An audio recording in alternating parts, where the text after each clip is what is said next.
falei sobre a classificação de custos, a separação entre custo direto e indireto. Direto é o que é diretamente relacionado a um produto, o indireto não é, ele se relaciona também com outros produtos, então ele tem que ser rateado no meu processo de custeio e formação de custos. Falei sobre o custo fixo e as características dele. O custo fixo é o maior objeto de gerenciamento das empresas. E, claro, terminando aí com umas contas demonstrando o comportamento dos custos fixos num aumento de produção e numa queda de produção, mantendo ele. Então ele tem dois lados, né? Ele pode ter um lado bom, um lado ruim. Olá pessoal, tudo bem com vocês? Estamos aqui para mais um vídeo de custos. Lembrando você, falar um pouquinho novamente do nosso canal. Então qual é o nosso objetivo, nosso propósito? É ajudar você, estudante, ajudar você, administrador, gestor de um negócio, com ferramentas práticas, com método, com como fazer as coisas do jeito certo, do jeito simples e do jeito que vai te ajudar, tá bom? Focado em quê? Gestão financeira e custos. E hoje eu vou falar sobre classificação e contabilização de custos. Existem duas formas principais de você classificar e você contabilizar custos. Primeiro é pelo método de apropriação, e aí um custo pode ser direto ou indireto. E segundo é pelo método volume de produção, que ele pode ser fixo ou ele pode ser variável. Então vamos falar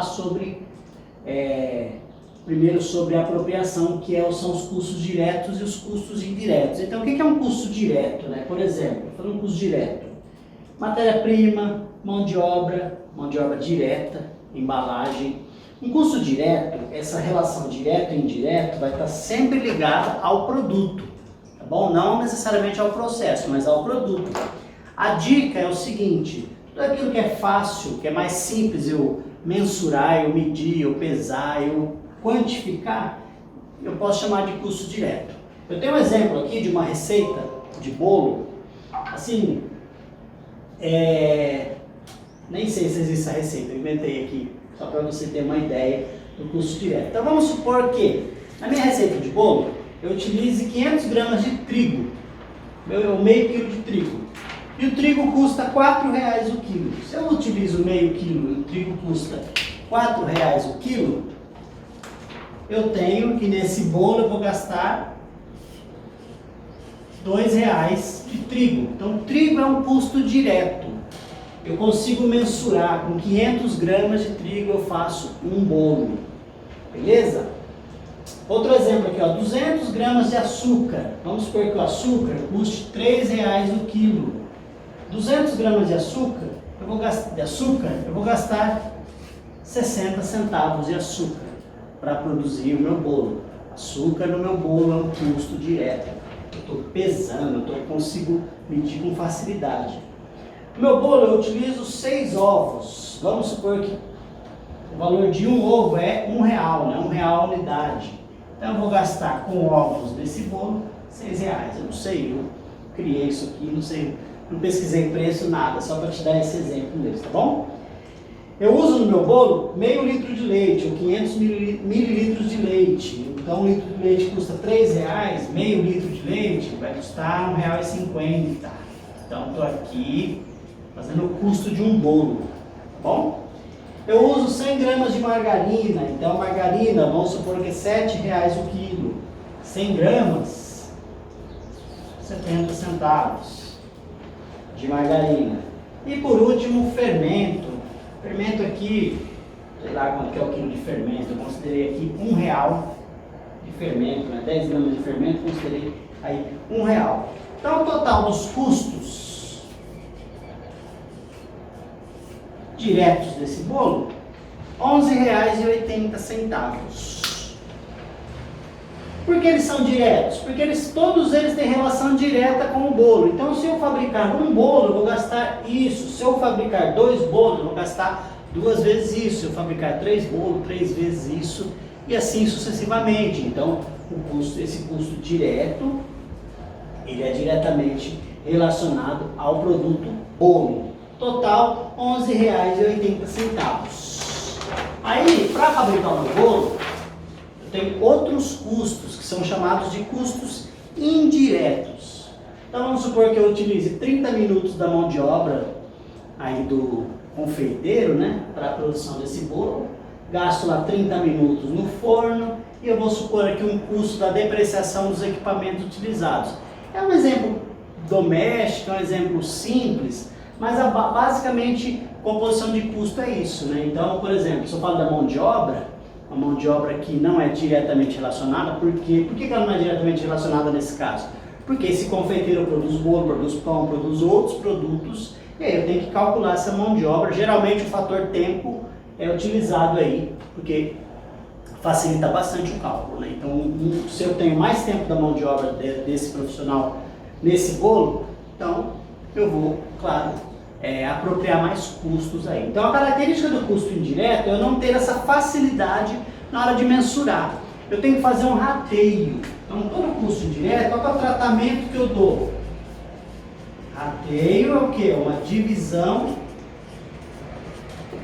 com critério. Então eu falei de um custo que eu não tenho facilidade para mensurar, que eu não tenho facilidade na medição dele, eu vou fazer um rateio. Pensa assim, uma empresa que tem uma conta de energia única e tem 3, 4 departamentos diferentes. Como que eu tenho que fazer um rateio dessa conta de energia para cada departamento, para cada máquina e por aí vai, tá bom? Então vamos supor aqui, ó, continuando aqui na nossa continha do nosso bolo, né? Então 30 minutos da mão de obra do padeiro equivale a meia hora, né? Então vamos supor que a hora dele seja R$22. Se eu vou utilizar meia hora da mão de obra desse padeiro, eu vou gastar R$11 de custo da mão de obra desse padeiro. 30 minutos do forno, porque é um forno aí elétrico, né, consome bastante. Vamos supor que seja R$3 a hora desse forno trabalhando, consumindo energia elétrica. Olha lá, R$1,50. E aí a depreciação dos equipamentos utilizados, aí a depreciação tem a vida útil de cada equipamento, tem vários conceitos envolvidos. Vamos fazer uma conta aí meio geral, mas para a gente entender o que compõe o custo indireto, né? Então, vamos supor aí R$1 de depreciação. Total de custo indireto do meu bolo, R$13,50. Então, esse aqui é o que? Os famosos CIFs, custos indiretos de fabricação. Custo total, o que eu vou fazer? Volta aqui no custo direto. Olha lá, R$11,80.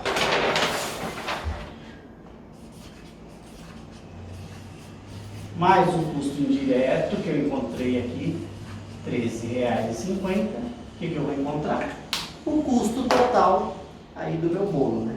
R$11,80 mais R$13,50, R$25,30 o custo total do meu bolo. Então por aí a gente já tem uma definição. O que é custo total de um produto? Olha lá, vou colocar aqui, ó. CT é igual ao custo direto mais os custos indiretos de fabricação, de produção. Então, esse é o conceito de custo total, que é composto pelo custo direto e custo indireto. Então, em relação à apropriação de custo, é assim que a contabilidade de custo explica, né? Separa entre custo direto e custo indireto. Diretamente relacionado ao produto. Via de regra, matéria-prima, uma mão de obra, se ela se dedica, uma parte daquela mão de obra se dedica somente à produção daquele produto, eu consigo contabilizar de forma direta, uma embalagem e qualquer outros insumos de produção que sejam diretamente relacionados àquele produto. Não é só para aquele produto, ele se torna um custo indireto e aí eu tenho que fazer um rateio desse custo indireto. O que é um rateio? É um critério, uma divisão com critério. Então o critério meu aqui foi, por exemplo, o tempo que se utiliza.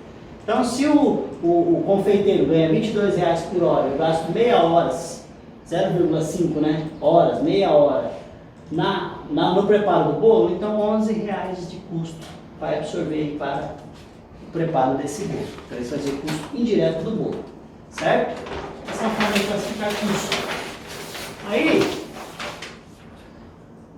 outra Outra forma de eu classificar custo é eu separá-los entre custos fixos e custos variáveis. E os custos fixos são o maior objeto de gerenciamento de uma empresa, né, de um negócio. Por quê? Porque ele tem um comportamento linear, ou seja, ele acontece independente do meu volume de produção. O maior exemplo, mão de obra, aluguel e tantos outros. Aí, parte da conta de energia pode ser ou não fixa, depende do tipo de contrato, enfim. O custo fixo, independente do meu volume de produção, independente do quanto eu vendi em um determinado período, ele vai acontecer. Não necessariamente de valor fixo, mas de ocorrência, né? Ele acontece, por exemplo, todo período, todo mês, esse custo fixo vai acontecer. O custo fixo, ele pode ser, ele tem um limite de produção, na verdade, né? Então, fala assim, o custo é fixo, então se ele é fixo, então se eu aumentar minha produção, diminui meu custo unitário? Sim, diminui, mas tem um limite, isso tem um limite, e aí, por exemplo, se para eu aumentar meu custo fixo, eu vou ter que contratar um terceiro turno, aumentar minha produção, vou ter que contratar um terceiro turno, vou ter que aumentar meu custo fixo, porque eu vou ter que ter um encarregado da produção, eu vou obter novos custos fixos para esse aumento de volume. Então, essa questão de, sempre eu consigo aumentar meu custo fixo, sempre eu consigo aumentar minha produção, se aumentar meu custo fixo, é muito relativo e sempre precisa ser analisado, mas via de regra, até onde eu conseguir, é bastante interessante aí para a empresa, tá bom? Para o meu negócio. Então ele é fixo até um limite, e o custo fixo unitário, ele pode aumentar conforme o volume de produção, caso ele aumente num todo, né? Então os custos fixos são compostos, podem ser irredutíveis, ou seja, eles nascem com a fundação da empresa e não deixam de existir, mesmo se a empresa estiver paralisada. Por exemplo, custo para o investimento que obteve inicial na empresa, esse custo ele vai estar ali independente da atividade da empresa. Outra característica, ele pode ser de produção zero. Vamos supor que a empresa parou final de ano, aí mais alguma totalmente parada, né? Não produzindo nada, produção zero, mas alguma manutenção mínima tem que ser mantida. Por exemplo, alguma máquina que não possa ser desligada, ela vai continuar consumindo um pouco de energia elétrica, ou alguma manutenção que tem que ser realizada para manter essa linha em ordem quando retomar a produção. Então, o custo fixo também tem essa característica, que mesmo em produção zero, ele continua lá. Aí o custo fixo de atividade, que é o custo fixo de atividade normal, né? Então, a produção normal, a produção corrente, então aquele custo está acontecendo ali, independente disso. Outra característica, o custo fixo pode ser em salto. Surge quando a empresa decide aumentar sua capacidade e necessita obter novos custos fixos. Então, em salto, né? Porque eu posso ter um nível de produção e de repente querer aumentar esse nível de produção. Então, só para entender, estou nesse nível de produção com esse nível de custo fixo, que em azul. Aí eu quero aumentar para esse nível de produção. O que pode acontecer com o meu custo fixo? Ele pode aumentar também. E aí eu tenho uma nova realidade de custos fixos. Então o custo fixo também pode ter essa característica de ser em salto, né? Ele vai aumentando conforme o meu volume de produção. Até que nível é interessante eu produzir sem aumentar o custo? Aí a gente vai aprender a fazer essa análise para melhorar aí a questão do desempenho do meu negócio. O fato é o seguinte, quanto mais eu consigo aproveitar meu custo fixo, mais interessante é para o meu negócio. Então vamos ver um exemplo aqui, de custo fixo. Vou supor um nível de produção de 10 mil unidades de um produto e de 20 mil unidades desse mesmo produto, tá bom? Eu vou considerar aqui que o custo fixo não se altera em função de um aumento de produção. Vamos supor que ele se mantenha, vamos supor que seja possível produzir 20 mil unidades sem aumentar o custo fixo. Se isso é possível, e assim, primeira coisa, né, existe procura por mais unidades, vou vender, não é só produzir, é produzir por no estoque, acaba tendo um custo maior ainda, mas eu vou vender, essa pergunta, se eu vou vender, é interessante eu tentar produzir utilizando esse mesmo custo fixo sem aumentar. Então vamos lá, nível de produção. para 10 mil unidades e para 20 mil unidades. Então, vamos fazer para 10 mil unidades. Por exemplo, que eu tenho um gasto de matéria-prima de R$ 50.000 para produzir 10 mil unidades. Tem um gasto de embalagem de R$ 30.000. Um gasto de mão de obra direta de R$ 20.000. São números aqui, pessoal, só para a gente treinar, né? Um custo fixo, cheguei nele aqui, né? Vou trocar a cor aqui para destacar. De R$ 12.000. Fixo de R$ 12.000. Somando aqui os valores para obter meu custo ao CT, ó, MP matéria-prima, embalagem, MOD mão de obra direta, CF custo fixo, CT custo total, meu custo total R$ 112.000. E o meu custo unitário total? Pego 112.000, divido por 10 mil unidades que eu produzo, chego a um custo unitário de R$ 11,20. Vamos supor um preço de R$ 14,00 a unidade? Eu vou ter uma margem de R$ 2,80, que em porcentagem vai representar 20% do meu preço. Uma margenzinha interessante até, com esse custo fixo, com esse volume de produção. Vamos supor que eu consiga dobrar esse volume de produção sem alterar o custo fixo. Então já vou copiar ele aqui, ó. Vamos supor que ele se mantenha, que seja possível fazer isso. O que vai acontecer com o meu custo total, com o meu custo unitário, né? Qual vai ser o impacto disso? Então, olha lá, 220 mil unidades, eu vou ter R$ 100.000 de custo com matéria-prima. Com embalagem, se eu vou dobrar a quantidade produzida, também vai dobrar meu custo com embalagem, vai para 60.000. Com mão de obra direta, vai para 40.000. Se eu somar meu custo total aqui, ele vai ser de R$ 212.000. Aumentou meu custo total, se você ver. Mas o unitário, se eu dividir 212.000 por 10.000, eu vou ter um custo unitário de R$ 10,60. Ao mesmo preço de 14, eu aumento a minha margem para R$ 3,40. Minha margem vai ser o preço menos o custo. Em porcentagem, eu aumento para 24% da minha margem. Então, o preço a margem aqui pelo preço, né? Então, a minha rentabilidade desse produto vai de 20% para 24%, pelo simples fato de eu ter conseguido aumentar meu volume de produção e venda, óbvio, né? E aí também obter um ganho aí na questão de melhor utilização dos meus custos fixos. Então, o custo fixo ele tem essa característica, né? Ele tem essa desvantagem de ser fixo, né? Que são várias desvantagens, mas ao mesmo tempo ele tem essa vantagem de ser bem gerenciado, bem tratado, eu consigo aumentar a minha lucratividade simplesmente pelo fato de eu aumentar o volume de produção sem aumentar o meu custo fixo. Bom, outra questão interessante sobre o custo fixo é que existe o custo fixo ocioso. O que é o custo fixo ocioso? Eu vou dar um exemplo aqui pra gente, ó. Vamos supor que o custo de um produto qualquer, seja de R$ 9.000. Custo fixo de um produto, R$ 9.000. Há uma capacidade de produção de 1.000 unidades.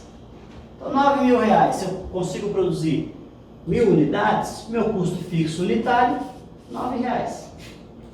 Vamos supor que eu não esteja utilizando essa capacidade, né? Eu esteja utilizando 60% dessa capacidade de produção. A capacidade de 60% seriam 600 unidades. Para quanto que vai meu custo fixo aí? Bom, ele continua sendo 9.000 no total, porque ele é fixo.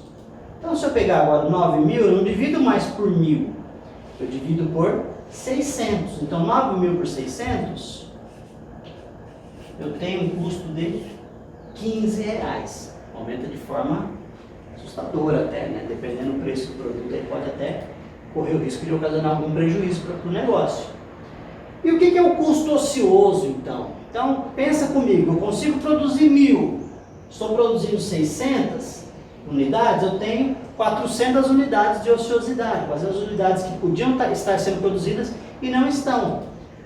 Há um cenário de produzir 1.000 unidades, eu tenho um custo fixo de 9.000, ou seja, um custo de R$9 por unidade.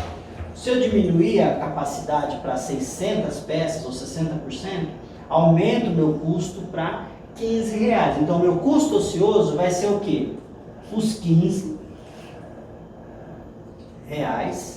menos os 9, que seria o meu ideal, o meu custo mínimo. Então, eu tenho um custo ocioso de R$6 por unidade. Ou seja, esses R$6 a mais que cada unidade está absorvendo de custo fixo, não aconteceria se a produção estivesse plena, se eu estivesse produzindo efetivamente as 1.000 unidades que eu tenho capacidade para fazer. Aqui, ó, custo fixo ocioso é igual ao custo ocioso, né? Igual ao custo fixo menos o custo unitário fixo mínimo. Qual é o custo unitário fixo mínimo? É o planejado, é os 9. Quanto menor, melhor. Meu mínimo é 9. Mas o que está acontecendo de verdade? 15 unitário. Por quê? Porque eu estou produzindo 600. Então, em vez de eu dividir 9.000 por 1.000, estou dividindo 9.000 por 600. 9.000 por 600 é 15. O que seria 9 a unidade, hoje é 15. Então, 15 menos 9, meu custo fixo ocioso é de 6. Olha, é bem comum, às vezes é comum isso acontecer, talvez não 60%, mas a empresa tem uma capacidade utilizada menor do que verdadeiramente ela consegue, mantendo os custos fixos, e torna um problema. Então, eu mostrei para você aqui uma forma do custo fixo ajudar o seu negócio. De que forma? Se você mantém ele, aumentando a produção e venda, e mantendo esse custo fixo, ele ajuda. Agora, se você diminui a produção e venda, e o custo fixo é mantido, o que acontece? Ele aumenta o custo fixo unitário e aumenta o custo total do seu produto. Lembra que eu mostrei aqui, ó? Vou mostrar aqui para você. O que é o custo total de um produto? Olha lá. É o custo direto mais o custo indireto. E também, uma outra definição do custo total, aí pensando na questão do volume de produção, custo total também pode ser o custo variável mais os custos fixos do seu produto. Esse aqui, se você diminuir a produção, ele vai diminuir. Se você aumentar, ele vai aumentar. Esse aqui vai se manter. Então, se eu consigo produzir mais utilizando esse mesmo custo fixo, boa, me ajuda. Agora, se cai minha produção e venda, esse custo fixo, aí eu posso ter um problema, né? Por isso, pessoal, que ele é um maior objeto de gerenciamento, dos negócios. Né? A gente tem várias formas aí de gerenciar o custo fixo, várias formas de se calcular os custos fixos. E para encerrar essa aula, eu quero falar sobre custos variáveis. Então, os custos variáveis, existem 3 tipos, né? Os custos variáveis podem ser proporcionais. Como assim proporcional? O maior exemplo que eu posso te dar é a matéria-prima. Então, se eu produzo 1.000 unidades a R$1 de matéria-prima cada uma, se eu produzir 2.000, se eu gastar 2.000 a R$1, então eu acabo gastando 2.000. Então, ó, R$1 matéria-prima, produzo 1.000, gasto 1.000. R$1 matéria-prima, produzo 2.000, gasto 2.000. Então, ele acompanha, ele é proporcional à minha produção. Ele aumenta de acordo com o meu volume de produção. Eu tenho os custos variáveis subproporcionais. Ele aumenta em escala menor que o nível de atividade. Por exemplo, energia elétrica. Energia elétrica, pode ser que eu já tenha um fixo na energia elétrica. Por isso que ela é até chamada um custo semifixo ou semivariável, né? Então, uma parte da energia elétrica é fixa. Então, se eu aumentar um pouquinho a minha produção, talvez não afete tanto, né? Na mesma proporção que o custo variável. E aí o custo variável pode ser super proporcionais, ou além do que se espera, né? Um grande exemplo é isso aqui, ó, custo com horas extras. Então eu preciso atender a demanda de um cliente. O cliente colocou aí um pedido maior. Quero atender, não quero contratar funcionário, posso fazer horas extras? Posso. Dentro do limite da legislação, dentro da disponibilidade, inclusive, de pessoal, mas ao mesmo tempo eu tenho que saber que ela vai ser um custo super proporcional, porque ele vai aumentar o meu custo hora de produção, né? Porque eu vou pagar 50%, dependendo, aí a conversa coletiva, 50% ou 100%, e isso vai afetar direto o meu custo unitário do produto, inclusive. Olha que interessante aqui, ó, nessa mesma tabela que nós acabamos de fazer, eu queria fazer uma comparação entre o custo fixo e o variável. Olha só, matéria-prima. Eu dobrei a quantidade de produção, né? De 10 mil para 20 mil. O que aconteceu com a matéria-prima? Aumentou 100%. Aí na nossa conta. A embalagem, eu dobrei a produção. O que aconteceu? Dobrou também. Aumentou 100%. Porque a embalagem é um custo variável. Mão de obra direta. Dobrei a produção. Quanto que ela aumenta? Também 100%. Então, percebe a comparação? O custo fixo não aumentou nada. E, por exemplo, continuando aí, o custo total aumentou 89%. Por que ele não dobrou como os demais se eu dobrei a produção? Porque parte dele é fixo, parte dele se manteve. Então, na proporção, ele acaba aumentando 89%. E aí, que interessante, aumentei a produção, meu custo unitário, aqui no meu exemplo, cai 5%. E a minha margem aumentou em 21%. Então, esse é o efeito e a diferença principal entre custo fixo e custo variável. Beleza, pessoal? Então, uma aula de classificação de custos, negócio importante de entender, um negócio importante de saber separar. Então, só retomando, custo pode ser direto ou indireto, direto quando tem relação com o produto, indireto quando não tem, direto quando eu consigo mensurar com maior facilidade, indireto eu tenho que criar um critério de rateio, que via de regra ele vai ser arbitrário, é a palavra, né? Então o critério de rateio pode ser arbitrário, porque eu posso escolher um critério, posso errar com um critério, já temos aí no ar vídeo sobre rateio de custo indireto. Então, sempre é interessante calcular e procurar avaliar o melhor critério. E aí, em termos de volume de produção, tem custo fixo, custo variável. Custo fixo pode ser usado ao meu favor se eu consigo aumentar a produção sem aumentá-lo. É muito interessante. Agora, se a minha produção cai, eu crio um negócio chamado de custo fixo ocioso, que é um custo fixo extra na unidade, né? A questão do custo unitário, o exemplo aqui, né, o que era 9 se tornou 15 por causa de um custo fixo ocioso, um custo fixo a mais por unidade, por conta de um baixo nível de produtividade. Então, assista o nosso vídeo, curta, compartilha e se tiver alguma dúvida no comentário, manda para nós. Abraço e vejo vocês no próximo.